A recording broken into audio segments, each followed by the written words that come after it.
Hola, ¿qué tal? Bienvenidos a Retos y Desafíos. El principal problema de salud que enfrentan las mujeres en todo el mundo es el cáncer de mama. De acuerdo a estadísticas de la Organización Mundial de la Salud, cada hora se diagnostican 158 nuevos casos de cáncer de mama, mientras que 1.248 mujeres mueren diariamente por esta causa. En México, este padecimiento ya es la primera causa de muerte en mujeres, superando desde el 2007 el cáncer cérvico-uterino, según informes de la Secretaría de Salud. Para hacer frente a esta enfermedad, investigadores mexicanos trabajan en soluciones no solo para detectar tempranamente el cáncer de mama, sino para predecir el riesgo de padecerlo. Acompáñenos.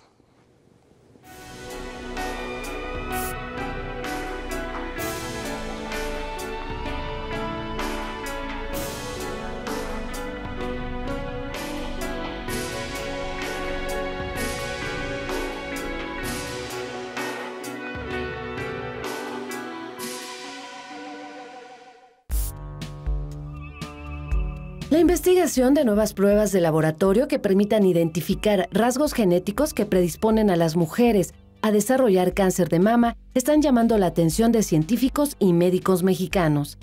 Tal es el caso de especialistas del Instituto de Investigaciones Biomédicas de la UNAM y del Instituto Nacional de Cancerología, quienes trabajan en la identificación de anticuerpos asociados a dicho tumor para utilizarlos como método de diagnóstico más eficientes que los actuales. El reto es hallar la forma de anticiparse a la enfermedad mediante la identificación de mutaciones asociadas, para lo cual ya se trabaja en la detección de marcadores tumorales. Hasta ahora, se han detectado en mujeres hispanas cerca de 140 mutaciones muy frecuentes, por lo que el objetivo es identificar cuáles son significativas para predecir el riesgo en la población mexicana.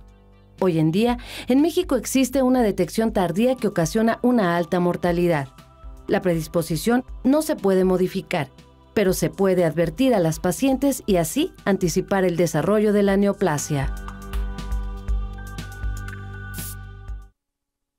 Para hablar de este tema, hoy contamos con la presencia de la doctora Rosa María Álvarez Gómez, médico genetista de la Unidad de Genómica y Secuenciación Masiva del Instituto Nacional de Cancerología. Bienvenida, gracias por estar con nosotros, doctora. Muchas gracias. La UNAM y el Instituto Nacional de Cancerología han unido esfuerzos justamente para poder detectar a temprana edad estas enfermedades. Así es un esfuerzo que se ofrece sobre todo a un grupo de pacientes que tienen el riesgo de que su padecimiento sea explicado por factores hereditarios. Es la minoría de las pacientes, representa el 10% del total de los diagnósticos de cáncer de mama, pero es una explicación que nos permite tener muchas medidas para la paciente y para su familia. Esto es a través de los genes. Esto es a través del estudio de genes que al estar mutados o con alguna falla, lo que nos dan es un riesgo elevado para presentar cáncer a lo largo de la vida. Una mayor predisposición, ¿no? Exacto. Recientemente una actriz en Estados Unidos se hizo la operación de la mastectomía justamente porque encontraron este gen.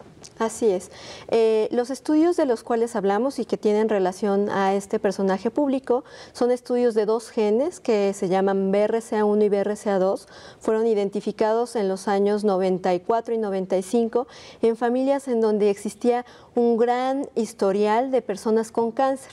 Tal vez lo que no sabemos como público general es que esta persona tenía historia en su familia de mamá con cáncer de ovario, tías con cáncer de mama. Entonces, el hecho de que estaba dentro de una familia en donde había claramente este componente hereditario, la hizo candidata a este estudio de los dos genes y se identificó dónde se encontraba el error. Y bueno, gracias a esto se le brindó información para que ella tomara una decisión respecto a un riesgo incrementado. ¿Qué tanto riesgo? 80% de riesgo para padecer cáncer a lo largo de toda la vida y un 40% de riesgo para padecer cáncer de ovario principalmente, aunque hay un riesgo aproximadamente del 10% para otro tipo de tumores, como en los hombres próstata y en ambos sexos pulmón, páncreas, melanoma, son enfermedades complejas. Estamos hablando de este personaje público, Angelina Jolie. Bueno, ¿qué pasa con las personas en las zonas rurales? Porque ahí no tienen acceso a este tipo de estudios. Un esfuerzo importante es que el Instituto Nacional de Cancerología, al ser un centro nacional de referencia, estamos tratando de sensibilizar al grueso de la población, que incluye también al personal médico y paramédico, para que si encuentran pacientes en donde hay una presentación temprana para el cáncer, historia de la familia, tipos de tumores especiales como el fenotipo triple negativo en mujeres con cáncer de mama, hagan todo lo posible para referirlas al hospital, donde en este momento contamos con el estudio de manera gratuita y que se puede ofrecer tanto a las pacientes, en quienes ya hay un diagnóstico como tal de cáncer, pero también a sus familiares, personas que están sanas, pero con este historial pueden tener un riesgo y entonces tomar medidas como el de este personaje, que en este momento ella es una mujer sana, pero está ya conociendo un riesgo para padecer un cáncer, que puede ser de mama, de ovario o cualquier otro tipo, con los porcentajes que ya detallé, y que por tanto le implica tener alguna medida en consecuencia de prevención o de reducción de riesgo. Sin lugar a dudas, el cáncer de mama hoy es muy importante porque es la principal causa de muerte en el sector de las mujeres, pero hay mucho tabú por parte de ellas para la autoexploración o para ir incluso a un médico. Y quiero precisar algo muy importante. Con una simple prueba de sangre, estaba leyendo que a través de la ELISA, se puede detectar justamente este gen. No, estos son proyectos de investigación en donde lo que se trata es que mediante marcadores que podemos detectar en la circulación periférica, en una muestra de sangre, se encuentren algunas proteínas que están alteradas en personas que ya tienen datos iniciales de cáncer, que sus células empiezan ya a tener un descontrol, que van a caminar hacia la formación de un tumor con todas las características que este tiene. Este tipo de estudios, el que estamos detallando de Angelina Jolie, de un riesgo hereditario para cáncer, es distinto. Aquí lo que se hace es la lectura mediante la extracción de nuestro material genético contenido en el DNA o ADN de únicamente 2 genes. Es como cuando usted entra o cuando las personas del público entran a una librería y ven una serie de libreros con libros en los estantes. Lo que nosotros hacemos es tomar 2 genes que tienen que ver, que ya sabemos que tienen que ver con el riesgo para padecer cáncer de mama.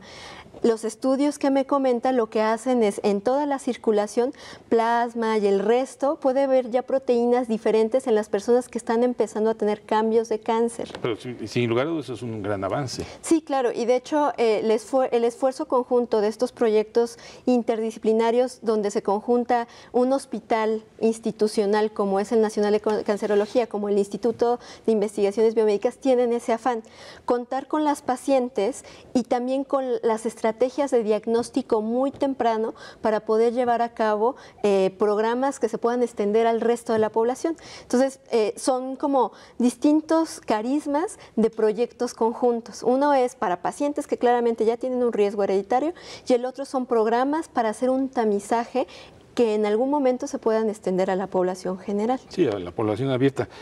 Doctora Rosa María, ¿por qué hasta ahora se da este auge de este tipo de investigaciones si ustedes ya lo traen desde hace, no sé, una década atrás? Estos genes, como ya resaltamos, tienen desde el 94 de haber sido descubiertos y que se están estudiando familias en todo el mundo. Sin embargo, todavía tenemos rezago a nivel de la información que como médicos inclusive portamos.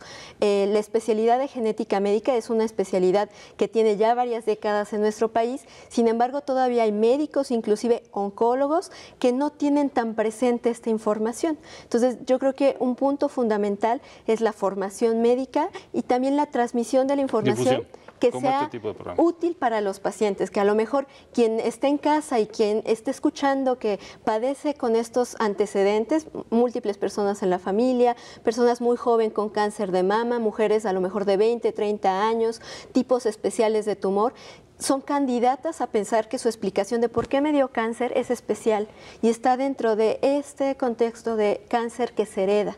No es la mayoría de las pacientes, es un grupo pequeño, son el 10% de las mujeres, pero sin lugar a dudas el detectarlas implica que su vida va a ser totalmente distinta, al igual que la historia de su familia. Doctora, ¿cuántas personas en México son portadoras de este gen? Si está el dato, ¿y cuántas ya tienen declarado el cáncer de mama? Como tal, le comento que el porcentaje que se mantiene de todas las mujeres que tienen cáncer de mama es el 10%. Entonces, estamos hablando de que si 10 mujeres son diagnosticadas con cáncer de mama, sí, la explicación para una de ellas, una de 10, es hereditario. Ajá. Entonces, como tal, un dato en México no se tiene porque los estudios moleculares, la lectura de genes, tenemos realizándolo en el instituto aproximadamente 2 años y estamos generando toda esta información claro, a nivel de población.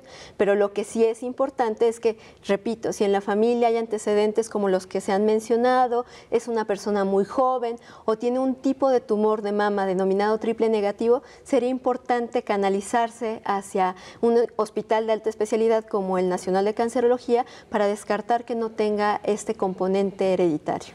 Vamos a seguir con este tema, si nos permite, vamos a una pausa y regresamos con ustedes, por favor.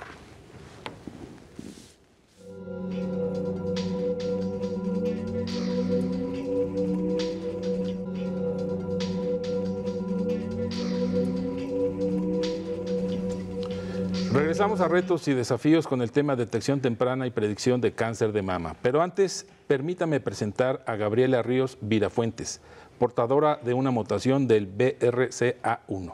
Bienvenida y gracias por compartir su testimonio. Usted viene de una familia que es portadora de este gen. Sí, así es.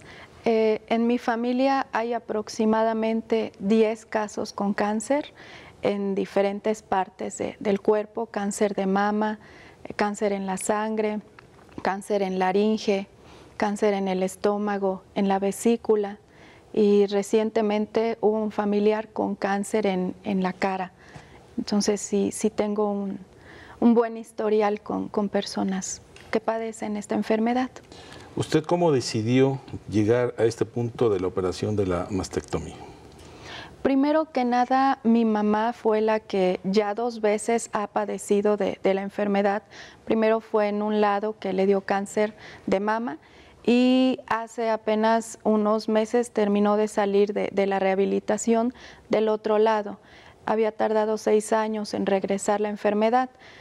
Ella me comenta que sería muy bueno que ahorita que ella está sana, que ella pueda apoyarme con la rehabilitación, con el cuidado de mis hijos, que yo me atendiera, que ahorita que se me presentó la oportunidad en el instituto de apoyarme con una operación que reduce el riesgo.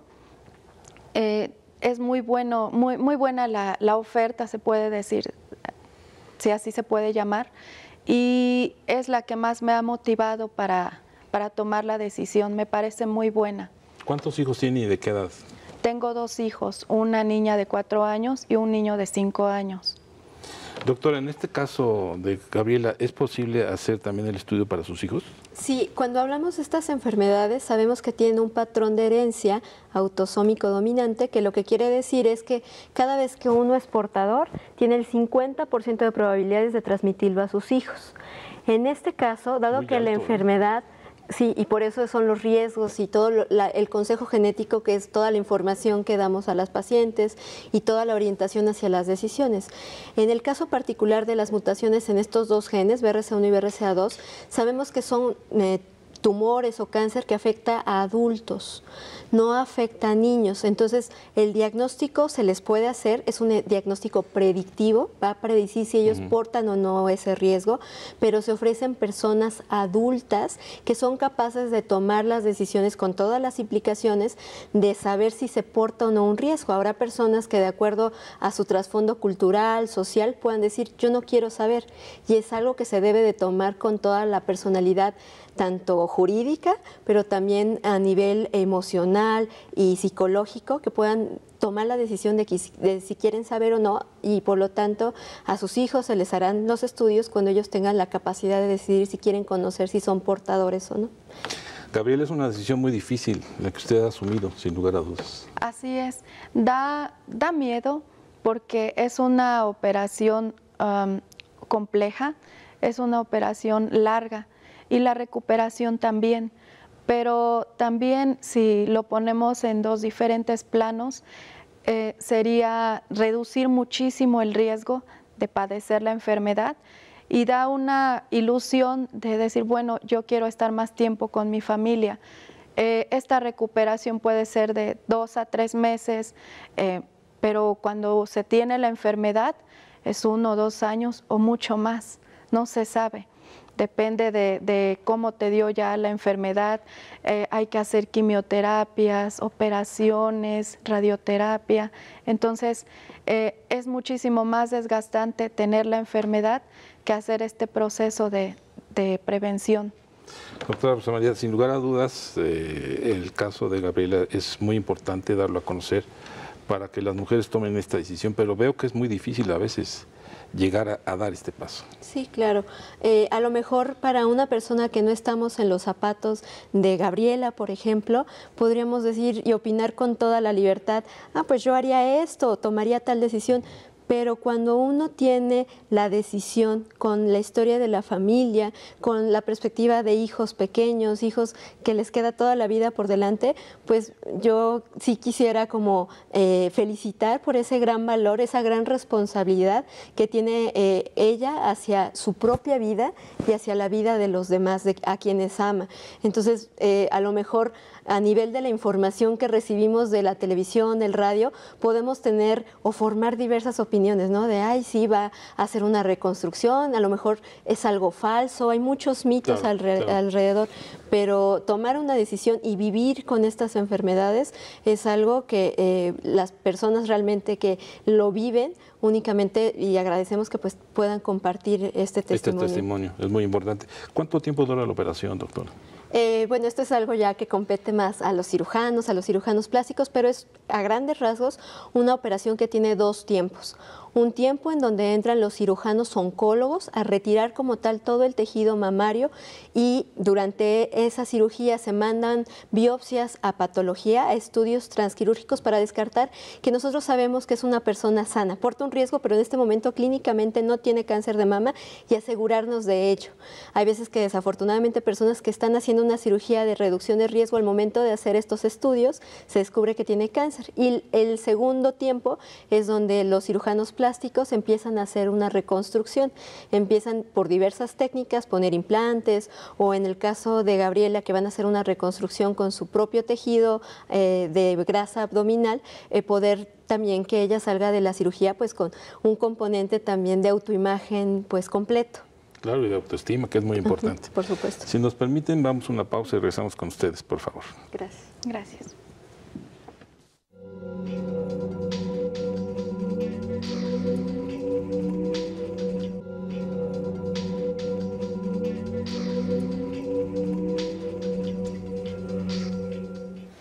Regresamos a este tema por demás interesante. Doctora Rosa María, ¿qué costo pueden alcanzar estas operaciones en los hospitales públicos o en un privado?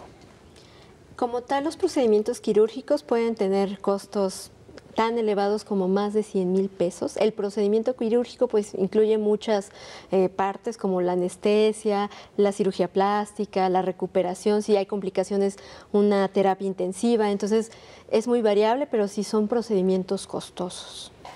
Aproximadamente el valor de estos en los hospitales públicos. Sí, estamos hablando que estas cirugías pueden tener costos de 100,000 pesos o más, de acuerdo al tipo de los factores que mencioné. ¿Y a una persona como Gabriela cuánto le costaría? Pues más o menos a nivel de la institución pues tiene este mismo costo, obviamente esperando que pues no tenga ninguna implicación de complicación y esto, pero bueno, en el caso de ella, al ser paciente del instituto, se hace una valoración socioeconómica y de acuerdo a esta se hacen los cobros, que generalmente son representativos. Son mínimos, ¿no? Son mínimos, ajá. Son costos de recuperación. Gabriela, tú decidiste llevar a cabo esta operación. ¿Te costó mucho esta decisión, tomar esta decisión? Sí. Yo le comentaba por lo del miedo. Da un poquito de miedo someterse a esta cirugía, pero también es como ponerlo en una balanza. Es decir, yo en la casa ya viví la recuperación de mi mamá, la atención, las terapias, y es mucho más doloroso a cómo lo vi. Yo pienso que tener la enfermedad a darle una prevención. ¿Fue una decisión particular o fue una decisión en consenso con tu familia? En consenso con mi familia. y te apoyó fundamentalmente tu esposo para llegar a esta situación. Todos en mi familia me apoyaron, mi mamá, mi tía, mi esposo, y también agradezco mucho el apoyo de la doctora aquí presente, con toda la información que me proporcionó a mi familia, que toda la disposición que tienen ellos para explicarnos con peras y manzanas de qué se trata, qué va a suceder, y toda esa apertura que nos dan para solucionar nuestras dudas. ¿Tus hijos conocen el alcance de esta enfermedad? No, están pequeñitos, todavía no lo conocen. Doctora, generalmente nos presentan a través de las campañas de difusión de cáncer de mama a personas que ya sufrieron o ya padecieron esto, y no testimonios como el de Gabriela. ¿Qué tan importante es dar a conocer este tipo de testimoniales? Muy importante, porque seguramente en nuestra población hay muchas familias que al escuchar esta información estén teniendo este tremor al interior de: ese es el caso de mi familia, ese es el caso de mi hermana, de mi mamá, de mis hijas. Entonces, a quien lo necesita, es importante que llegue a los lugares adecuados para que puedan tener esta atención. Es una atención altamente especializada. Los estudios moleculares que se ofrecen son muy sofisticados, usamos tecnología que se considera de punta, pero por la organización de la estructura del Sistema Nacional de Salud no está en todas las comunidades, no llega a cada estado de la República, y sí es muy importante que quien esté pueda referirnos a los pacientes. Es ahí donde tenemos que incidir nosotros, porque estos programas generalmente llegan a estas partes tan alejadas del país. ¿Cómo puede una mujer de campo saber que es, de alguna manera, que tiene un problema en sus senos? Ya sabemos que es a través de la autoexploración, pero a veces se nos olvida mucho, sobre todo a ellas, cómo hacerlo. Sí, la autoexploración es una medida que toda mujer iniciando la menstruación tenemos que realizar. 10 días después de nuestra regla, y esto es muy importante porque la influencia de las hormonas que nos ayudan a tener nuestro ciclo menstrual alteran cómo se sienten nuestros senos. Entonces, 10 días después de la regla es cuando nos debemos autoexplorar. Primero lo tenemos que hacer en un lugar confortable, donde no haya interrupciones de que personas entren, salgan, para que podamos tener realmente la disposición y la confianza, y la confianza para palparnos adecuadamente. Tiene 2 fases, una de observación: yo me veo ante el espejo con mi torso descubierto, comparo la simetría de mis senos. Uno siempre va a ser más grande que otro, y es normal. ¿Pero si uno está caído es un problema? No. Puede ser un problema, sobre todo si cada mes yo me estoy viendo y de un mes a otro hay ese cambio. Puede ser expensas de un tumor que está cambiando el peso, le comento. Siempre uno va a ser más grande que otro, pero es normal. Pero si de un mes a otro yo veo que el que era más pequeño ahora es el más grande, ahí hay un problema. La siguiente fase es activa, y aquí lo que vamos a hacer es tocarnos con nuestro brazo puesto en la porción posterior de nuestra espalda, y tocar nuestra axila, y posteriormente toda por completo el seno. Esto puede ser haciendo círculos hasta llegar al pezón, o dividiendo en 4 el seno y tocando cada uno de los cuadrantes. Al final de esa exploración se da o se oprime brevemente el pezón. No debe de haber ningún tipo de flujo ni de secreción. Si la hay, es algo anormal. Hay veces que nos puede ocurrir cuando se está terminando de lactar o cuando se está embarazada y no se conoce, pero como sé, es un dato para ir al médico y saber el por qué. Esta misma exploración se repite pero acostada, porque como el seno se distribuye de forma distinta, tal vez lo que no palpamos paradas o sentadas lo podemos palpar acostadas. Y es muy importante que sea un hábito, y que sea un hábito desde que somos niñas. ¿Y cada cuándo aproximadamente? ¿Cada mes? ¿Cada 6 meses? Cada mes. Todas las mujeres iniciando la menstruación, cada mes, 10 días después de nuestra regla, nos tenemos que estar autoexplorando. Y es un acto también de autoestima y de reconocimiento a nuestro cuerpo. Bueno, también para muchos televidentes que no saben, el cáncer de mama en el hombre va en crecimiento. Es lo menos frecuente, menos del 1% del cáncer de mama se presenta en varones. Y bueno, también es importante que si un varón tiene una masa, muchas veces por el mismo médico son objeto de burla los pacientes y no se les hacen los estudios pertinentes. En esta misma enfermedad de cáncer hereditario, los hombres tienen 6% de riesgo para padecer cáncer de mama. Es algo que no se ve en la población general. ¿6% comparado con el de las mujeres es de? Comparado con el de las mujeres, que en la población en general, todas las mujeres tenemos el 10% de riesgo para padecer cáncer de mama a lo largo de nuestra vida. entrando a un cine y viendo 10 mujeres, sabemos que una de ellas nos va a tocar tener cáncer de mama, ya es algo, es una realidad. ¿Y qué pasa con el hombre? ¿También se utiliza el mismo método de autoexploración? Pues en familias de alto riesgo se puede hacer, como en las familias del cáncer hereditario, pero en el común de la población, la verdad es que no recomendamos como esta medida, pero sí, si a lo largo del tiempo, de repente bañándose o teniendo cualquier actividad, se encuentra en una bolita, hay que acudir inmediatamente al médico. Gabriela, ¿qué mensaje le darías a las mujeres sobre tu caso específicamente y sobre este asunto del cáncer de mama que va creciendo día a día con día? Yo diría que para las personas que tienen algún antecedente, siquiera un familiar que tenga cáncer, estemos más al pendiente de las revisiones, de acudir al médico, de las recomendaciones que bien dice la doctora de la autoexploración. Es muy importante. Habemos muchas personas que no lo hacemos, no lo aplicamos por desidia, porque no tenemos tiempo, negligencia, pero pienso que es una cosa muy, muy importante. Crean la recuperación de esta enfermedad es muy, muy dolorosa, es muy lenta y también a veces, se dan los casos en que ya cuando ya la persona se da cuenta de que tiene cáncer, pues ya es tarde. Entonces, sí es muy importante que nos estemos revisando, que cualquier anomalía en nuestro cuerpo tengamos la disposición de acudir al doctor. Doctora, finalmente, ¿qué otro tipo de cáncer pueden desarrollar pacientes como Gabriela? En segundo lugar, el riesgo es para el cáncer de ovario, en un 40%, y en un tercer grupo tenemos tumores como el de páncreas, el melanoma, el de pulmón, el de tubo digestivo, que tienen un riesgo del 10%. Entonces, son con menor proporción el principal riesgo es para cáncer de mama, con hasta un 80% de riesgo.